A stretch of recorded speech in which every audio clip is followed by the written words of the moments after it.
Contact tracing is essential, just as all the other guests have said. And it's going to be challenging in some communities because technology is going to be important. Having smartphones where you can load apps and be able to contact people that way. In a lot of communities, there's a technology gap and you won't be able to do that. So we're still going to need a small army of individuals to do the kind of investigation just to track people down. And this becomes more challenging when you have a large group of individuals who've been around someone who's positive. That means the number of individuals that need to be contacted or traced is going to be really large. And as you can see, that could present a lot of challenges. So we're going to need a small army of contact tracers in this country, to be sure. Doctor, is there a challenge in the American sense of privacy and people who've never really been exposed to questions like this? Who have you seen in the last 2 weeks? Who have you talked to? Who have you been close to? That's going to be an odd experience for a lot of people.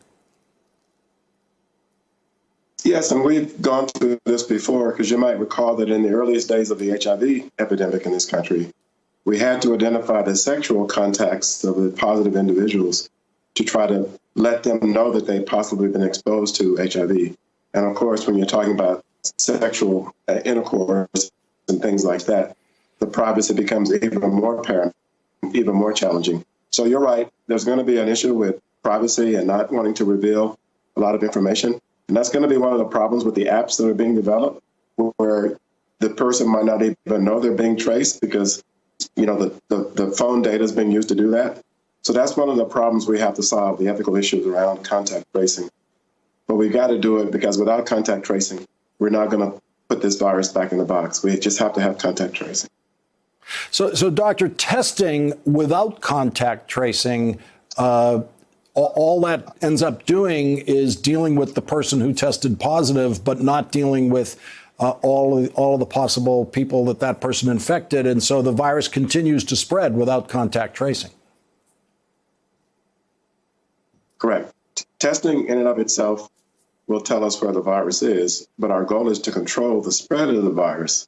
So if you do testing without the contact tracing, you will know where the virus is, but there will be no way to keep it from spreading. So you're absolutely right.